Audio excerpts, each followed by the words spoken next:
Hello, everyone, and welcome back once again to Soft Stories. We're here with Bunyip Bluegum and Sam Sornoff and Bill Barnacle to continue our reading of The Magic Pudding by Norman Lindsay. When I was setting up for this episode, I was struck by the crayon marks that adorn the cover of this particular copy of the book. I also have a copy, but I used this one, which belonged, as I mentioned in episode 1, to my mother,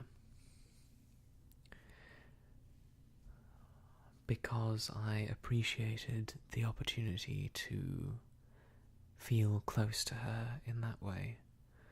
And I like to think that these marks were made by her when she was a young girl and over-eagerly drawing on another piece of paper that just so happened to be over this one.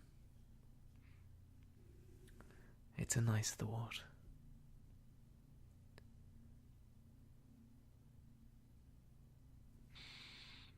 And a beautiful book,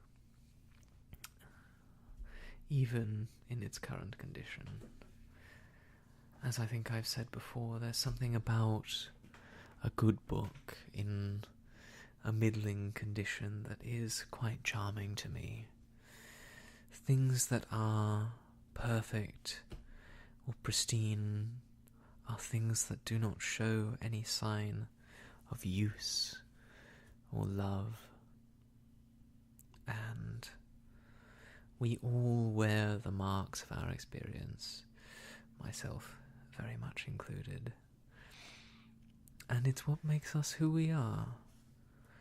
And it's what makes each copy of a book totally unique. And so with that in mind, with the uniqueness of form and the uniqueness of spirit of these characters and this book, we begin Slice 3 of The Magic Pudding.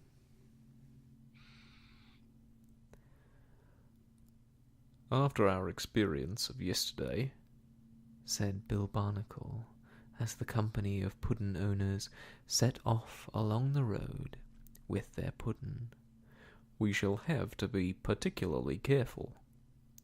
For what with low Puddin thieves disguising themselves as firemen, and low wombats sneaking our Puddin while we're helping to put out fires, not to speak of all the worry and bother of trying to get information out of parrots and bandicoots and hedgehogs, why, it's enough to make a man suspect his own grandfather of being a puddin snatcher. As for me, said Sam Sornoff, practicing boxing attitudes as he walked along, I feel like laying out the first man we meet on the off chance of his being a puddin thief. Indeed, observed Bunyip Bluegum, to have one's noblest feelings outraged by reposing a too great trust in unworthy people is to end by regarding all humanity with an equal suspicion. If you ask my opinion, said the Puddin cynically, them puddin thieves are too clever for you, and what's more, they're better eaters than you. Why, said the Puddin, sneering at Bill, I'll back one puddin thief to eat more in a given time than 3 puddin owners put together. These are very treacherous sentiments, Albert, said Bill sternly. These are very ignoble and shameless words. But the Puddin merely laughed scornfully, and called Bill a bun-headed old beetle-crusher. Very well, said Bill, enraged. We shall see if a low puddin thief is better than a noble puddin owner. When you see the terrible suspicions I shall indulge in today, you'll regret them words." To prove his words, Bill insisted on closely inspecting everybody he met, in case they should be puddin thieves in disguise.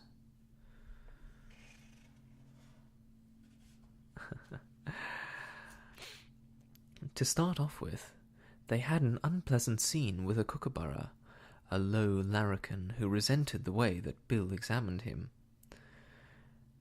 "Who are you staring at, Poodle Whiskers?" he asked. "Never mind," said Bill. "I'm staring at you for a good and sufficient reason." "Are ya?" said the kookaburra. "Well, all I can say is if you don't take your dial out of the road, I'll bloomin' well take a bouncer gibber off your crust." And he followed them for quite a long way, singing out insulting things such as "you with the wire whiskers" and "get onto the bloke with the face fringe." Bill, of course, treated this conduct with silent contempt. It was his rule through life, he said, never to fight people with beaks.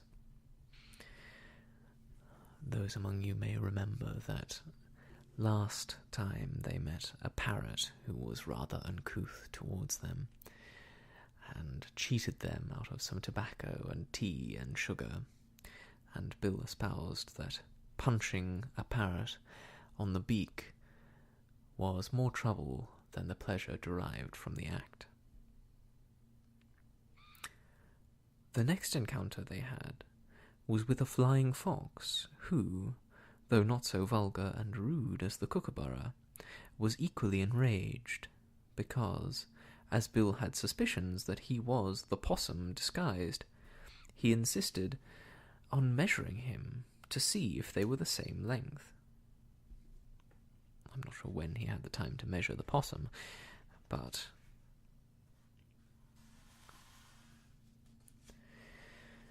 "Nice goings-on indeed," said the flying fox, while Bill was measuring him, "if a man can't go about his business without being measured by total strangers. A nice thing, indeed, to happen to Finglebury Flying Fox, the well-known and respected fruit-stealer." However, he was found to be 6 inches too short, so they let him go, and he hurried off, saying, "I shall have the law on you for this, measuring a man in a public place without being licensed as a tailor." The third disturbance, due to Bill's suspicions, occurred while Bunyip Bluegum was in a grocer's shop. They had run out of tea and sugar, and happened to pass through the town of Bungledoo, and took the opportunity of laying in a fresh supply. If Bunyip hadn't been in the shop, as was pointed out afterwards, the trouble wouldn't have occurred. The first he heard of it was a scream of "Help, help! Murder is being done!" And rushing out of the shop, what was his amazement to see no less a person than his Uncle Wattleberry, bounding and plunging about the road with Bill hanging onto his whiskers, and Sam hanging onto one leg. "I've got him," shouted Bill. "Catch a hold of his other leg and give me a chance to get his whiskers off." "But why are you taking his whiskers off?" inquired Bunyip Bluegum. "Because they're stuck on with glue," shouted Bill. "I saw it at a glance. It's Watkin Wombat, Esquire, disguised as a company promoter." "Dear me," said Bunyip hurriedly, "you're making a mistake. This is not a puddin thief. This is an uncle." "A what?" exclaimed Bill, letting go of the whiskers. "An uncle," replied Bunyip Bluegum.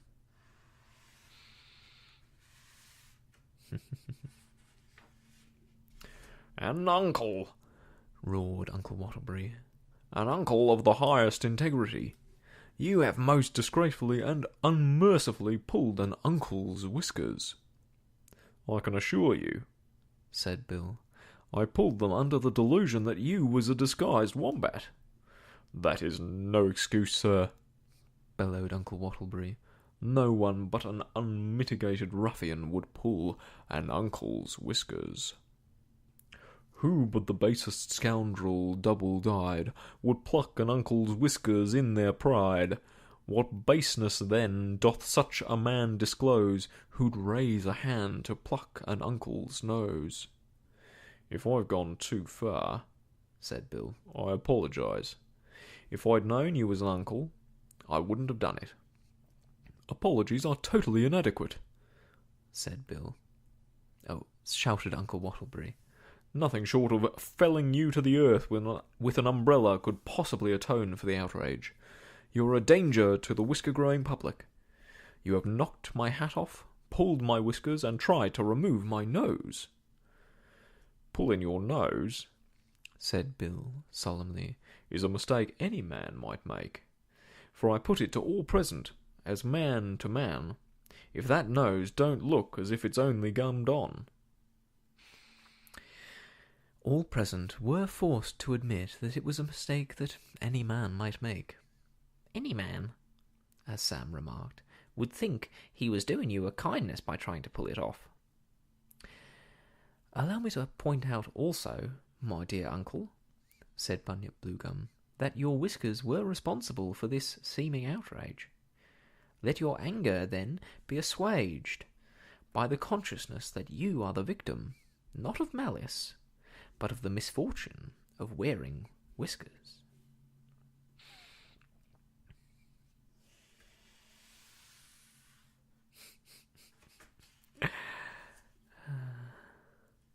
How now? Exclaimed Uncle Wattleberry. My nephew Bunyip among these sacrilegious whisker-pullers and nose-pullers? My nephew not only aiding and abetting these ruffians, but seeking to palliate their crimes. This is too much. My feelings are such that nothing but bounding and plunging can relieve them. And thereupon did Uncle Wattleberry proceed to bound and plunge with the greatest activity, shouting all the while, You need not think I bound and plunge like this in festive mood. I bound that bounding may expunge the thoughts of insult rude. An uncle's rage must seek relief, his anger must be downed. It is to soothe an uncle's grief that thus I plunge and bound. I bound and plunge, I seethe with rage, my mighty anger seeks so much relief that I engage to plunge and bound for weeks. Seeing that there was no possibility of inducing Uncle Wattleberry to look at the affair in a reasonable light, they walked off, and left him to continue his bounding and plunging for the amusement of the people of Bungledoo, who brought their chairs out onto the footpath, in order to enjoy the sight at their ease. Bill's intention to regard everybody he met with suspicion was somewhat dampened by this mistake, and he said there ought to be a law to prevent a man going about looking as if he was a disguised puddin thief. That little goanna is adorable. Who else have we got here? Patrick Opossum and his Emporium. Wilkins Wallaby, greengrocer. I presume that is Mr. Wallaby there, with a gentleman kangaroo friend.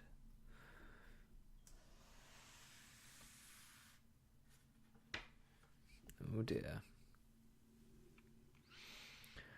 The most annoying part of it all was that when the puddin thieves did make their appearance, they weren't disguised at all. They were dressed as common, ordinary puddin thieves, save that the possum carried a brown bag in his hand, and the wombat waved a white flag. Well, if this isn't too bad, shouted Bill, enraged. What do you mean, coming along in this unexpected way, without being disguised? No, no, sang out the possum. No disguises today. No fighting, either, said the wombat. No disguises, no fighting, and no puddin stealing, said the possum. Nothing but the fairest and most honourable dealings. If you ain't after our puddin', what are you after? Demanded Bill. We're after bringing you a present in this bag, said the possum. Absurd, said Bill. Puddin' thieves don't give presents away. Don't say that, Bill, said the possum solemnly. If you only knew what noble intentions we have, you'd be ashamed of them words. You blush to hear your voice a-uttering of them, said the wombat.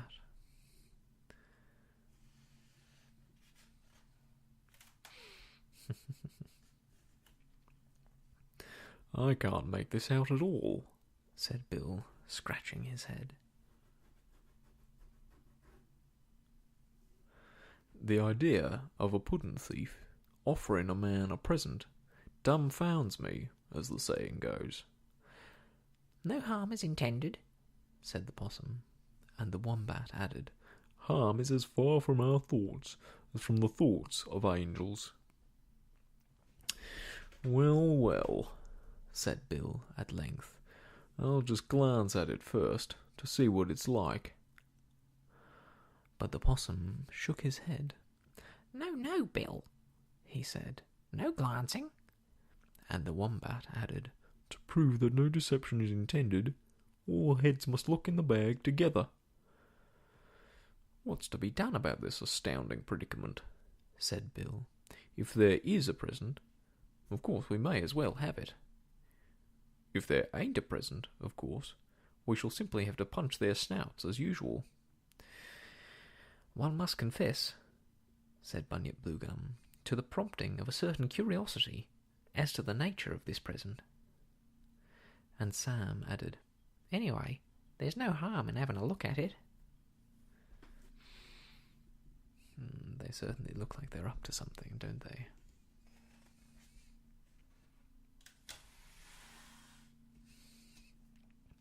No harm whatsoever, said the possum, and he held the bag open invitingly. The puddin' owners hesitated a moment, but the temptation was too strong, and they all looked in together. It was a fatal act. The possum whipped the bag over their heads, the wombat whipped a rope around the bag, and there they were, helpless. The worst of it was that the puddin', being too short to look in, was left outside, and the puddin' thieves grabbed him at once and ran off like winking. To add to the puddin' owner's discomfiture, there was a considerable amount of bran in the bag, and as Bill said afterwards, if there's anything worse than losing a valuable puddin', it's bran in the whiskers. They bounded and plunged about, but soon had to stop, on account of treading on each other's toes, especially Sam's, who endured agonies having no boots on. Poor Sam. He certainly deserves better than that.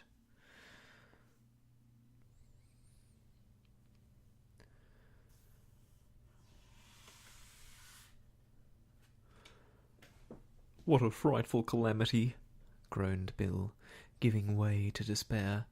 It's worse than being chased by natives on the Limpopo River, said Sam. It's worse than fighting Arabs single-handed, croaked Bill. It's almost as bad as being pecked on the head by eagles, said Sam, and in despair they sang in muffled tones. Oh, what a fearful fate it is, oh, what a frightful fag, to have to walk about like this all tied up in a bag. Our noble confidence has sent us on this frightful jag. In noble confidence we bent to look inside this bag. Deprived of air, in dark despair, upon our way we drag, condemned for evermore to wear this frightful, fearsome bag. Bunyip Bluegum reproved this faint-heartedness, saying, As our misfortunes are due to exhibiting too great a trust in scoundrels, so let us bear them with greater fortitude. As in innocence we fell, so let our conduct in this hour of dire extremity be guided by the courageous endurance of men whose consciences are free from guilt. These fine words greatly stimulated the others, and they endured with fortitude, walking on Sam's feet for an hour and a half, when the sound of footsteps apprised them that a traveller was approaching. I wonder who it is.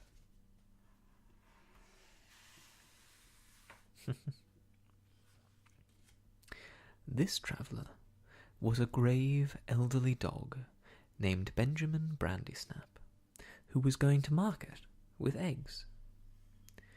Seeing 3 people walking in a bag, he naturally supposed they were practising for the sports, but on hearing their appeals for help, he very kindly undid the rope. "Preserver!" exclaimed Bill, grasping him by the hand. "Noble being," said Sam. "Guardian angel of oppressed puddin owners," said Bunyip Bluegum. Benjamin was quite overcome by these expressions of esteem, and handed round eggs, which were eaten on the spot. "And now," said Bill, again shaking hands with their preserver, "I am about to ask you a most important question. Have you seen any puddin thieves about this morning?" "Puddin thieves?" said Benjamin. "Let me see. Now that you mention it, I remember seeing 2 puddin thieves at 9:30 this morning. But they weren't stealing puddings. They were engaged stealing a bag out of my stable. I was busy at the time, whistling to the carrots, or I'd have stopped them." "This is most important information," said Bill. "It proves this must be the very bag they stole. In what direction did the scoundrels go, friend, after stealing your bag?" "As I was engaged at the moment feeding the parsnips, I didn't happen to notice," said Benjamin. "But at this season puddin thieves generally go southeast, owing to the price of onions."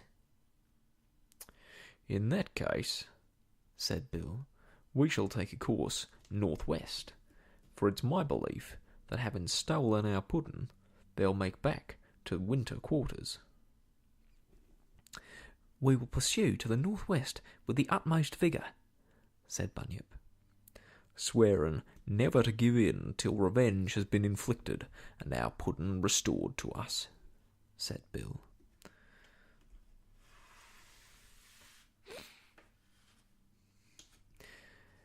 "In order to exacerbate our just anger," said Bunyip Bluegum, "let's sing as we go."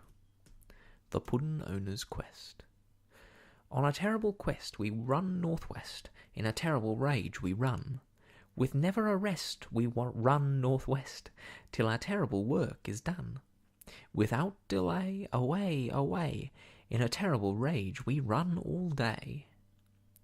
By our terrible zest you've doubtless guessed that vengeance is our work, for we seek the nest with terrible zest, where the puddin snatchers lurk.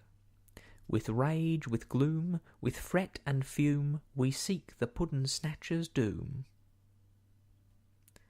They ran northwest for 2 hours without seeing a sign of the puddin thieves.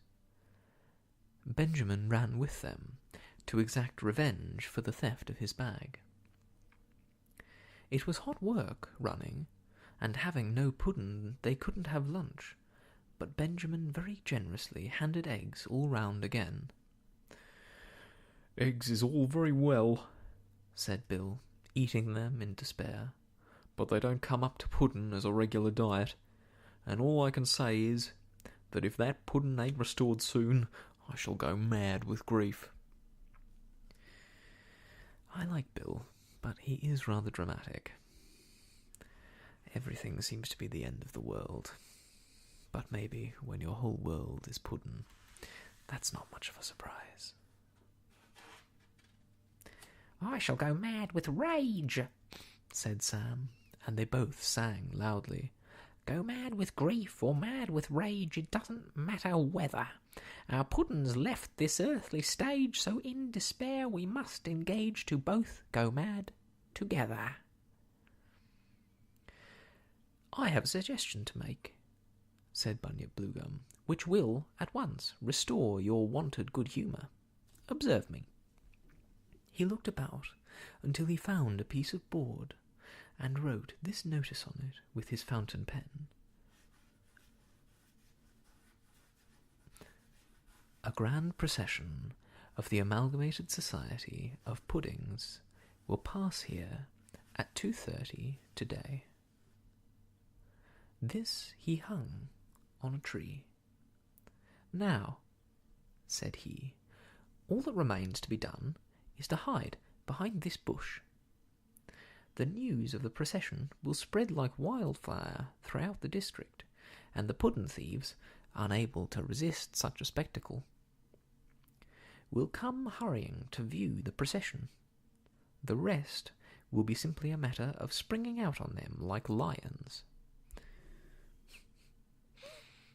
There is Sam and Bill looking despondent as ever, and poor Benjamin Brandysnap, who, from our last exchange with him, I gather is a few peas short of a pod.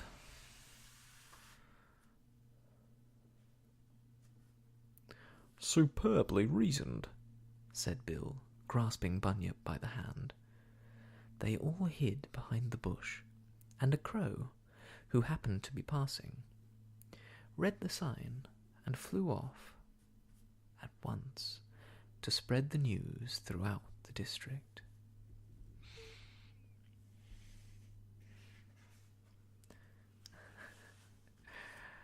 In 15 minutes, by Bill's watch, the puddin thieves came running down the road, and took up a position on a stump to watch the procession. They had evidently been disturbed in the very act of eating pudding, for the possum was still masticating a mouthful, and the wombat had stuck the puddin in his hat, and put his hat on his head, which clearly proved him to be a very ill-bred fellow, for in good society wearing puddins on the head is hardly ever done. Bill and Sam, who were like bloodhounds straining in the leash, sprang out and confronted the scoundrels, while Bunyip and Ben got behind in order to cut off their retreat. "We've got you at last," said Bill, sparring up at the possum with the fiercest activity. "Out with our puddin, or prepare for a punch on the snout." The possum turned pale, and the wombat hastily got behind him. "Puddin," said the possum, acting amazement. What strange request is this?"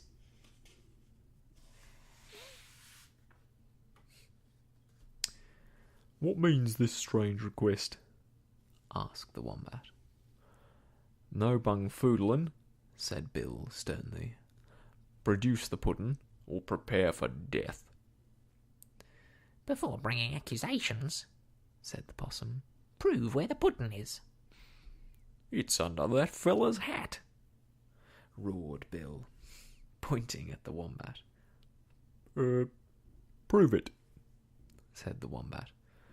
"You can't wear hats that high without there's puddins under them," said Bill.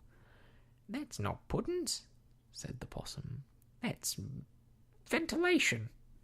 He wears his hat like that to keep his brain cool." "Very well," said Bill. "I call on Ben Brandysnap as an independent witness whose bag has been stolen, to prove what's under that hat."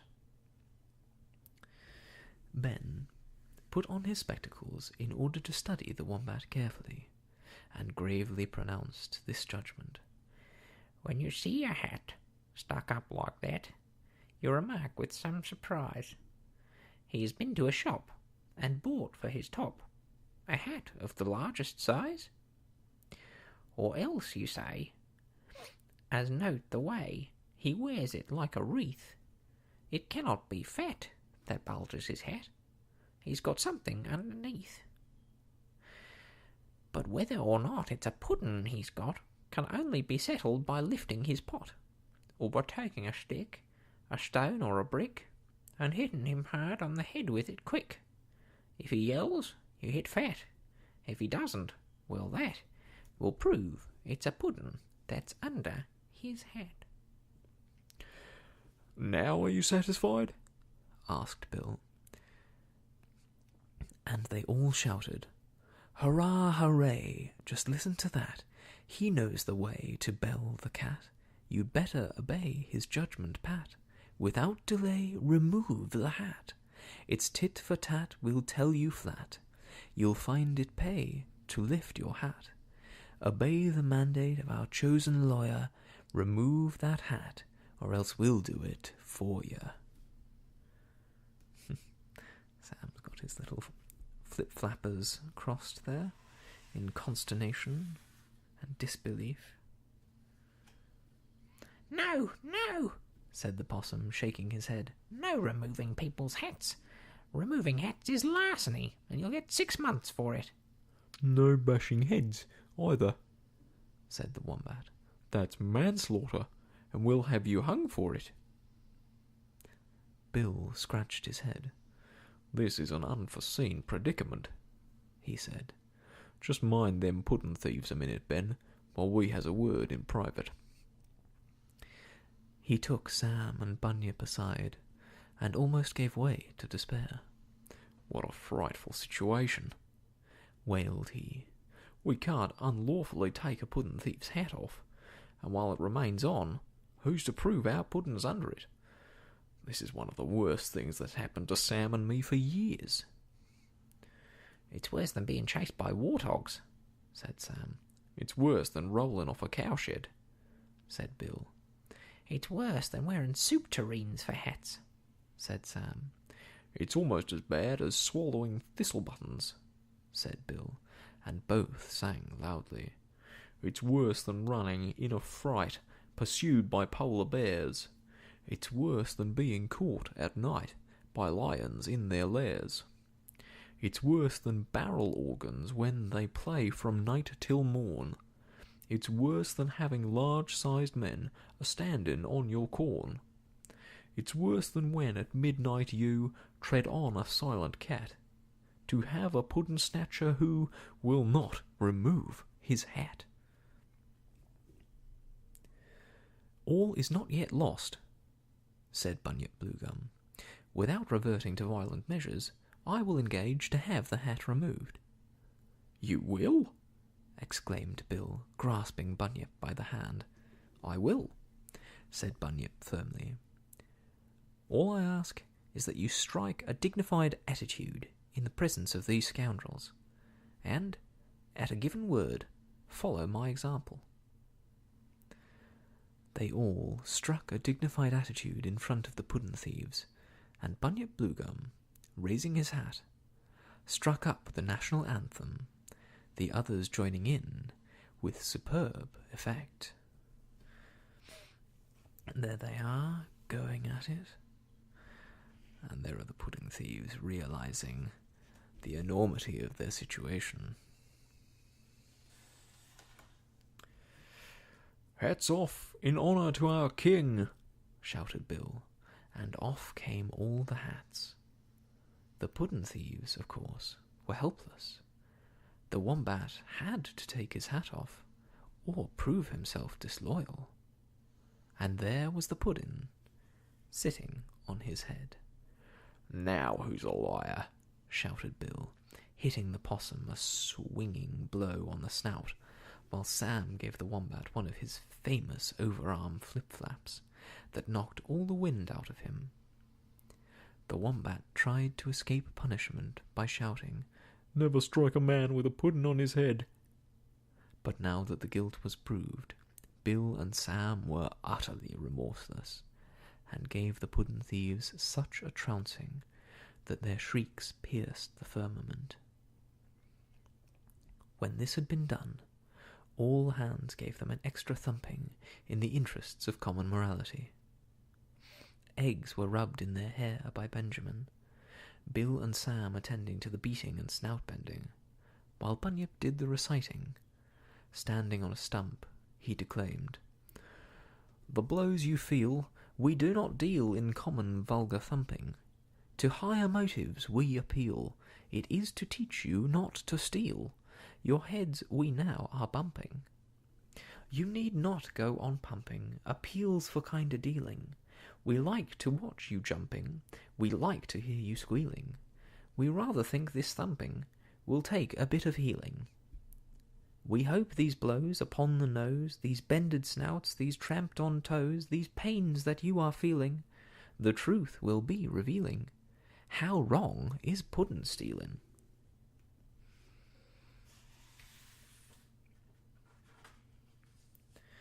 Then, with great solemnity, he recited the following fine moral lesson.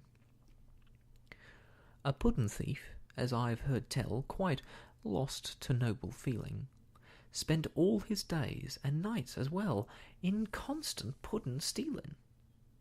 He stole them here, he stole them there, he knew no moderation. He stole the coarse, he stole the rare, he stole without cessation. He stole the steak and kidney stew that housewives in a rage hid. He stole the infant's puddin' too, the puddin' of the aged. He lived that puddins he might lure into his clutches stealthy. He stole the puddin' of the poor, the puddin' of the wealthy. This evil wight went forth one night intent on puddin' stealin', when he beheld a hidden light, a secret room revealin'. Within he saw a fearful man, with eyes like coals a-glowing, whose frightful whiskers overran his feast like weeds a-blowing.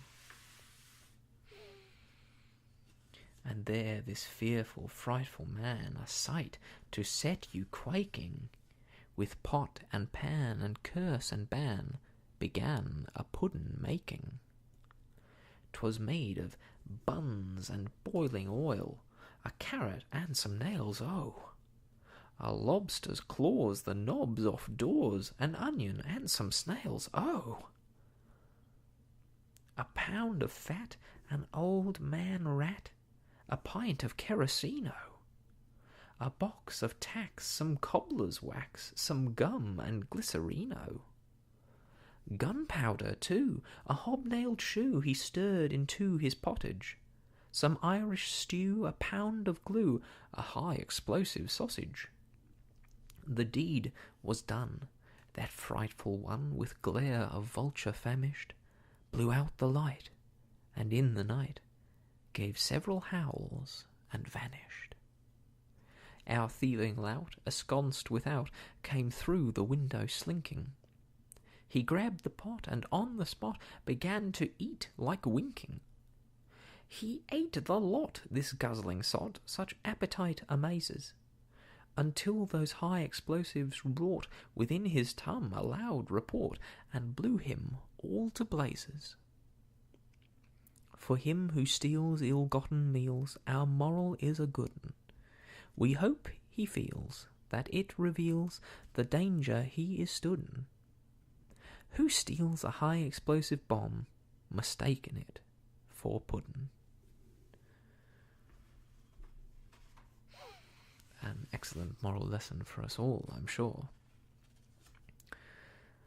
The puddin' thieves wept loudly while this severe rebuke was being administered, and promised, with sobs, to amend their evil courses, and in the future to abstain from unlawful puddin' snatching. "Your words," said the possum, "has pierced our brains with horror and remorse." And the wombat added, "From this time onwards, our thoughts will be as far removed from puddin' as is the thoughts of angels." "We've heard that before," said Bunyip Bluegum, "but let us hope that this time your repentance is sincere. Let us hope that the tenderness of your snouts will be, if I may be permitted a flight of poetic fancy, a guiding star to lure your steps along the path of virtue."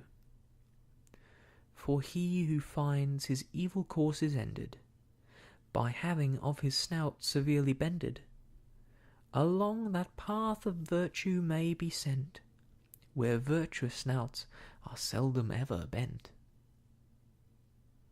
With that, the puddin thieves went over the hill, the sun went down, and evening arrived, punctual to the minute.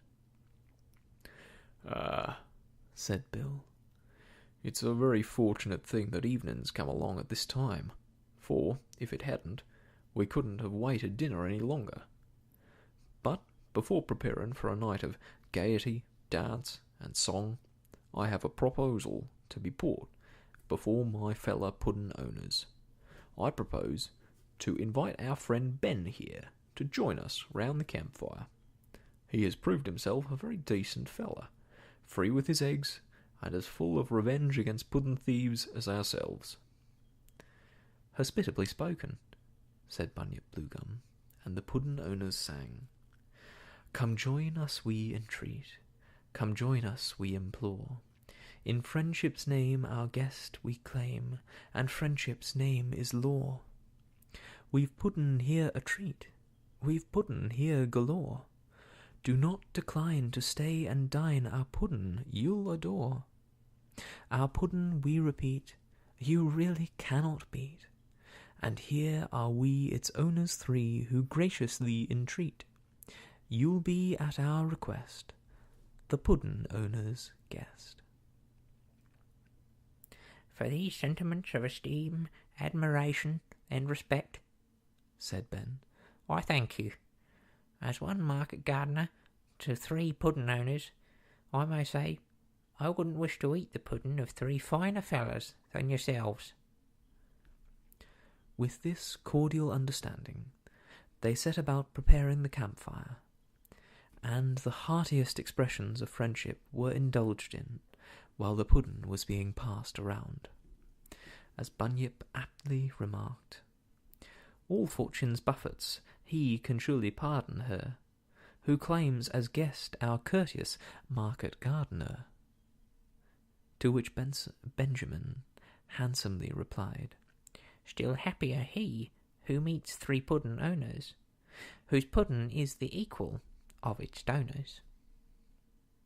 And indeed, a very pleasant evening they had round the campfire.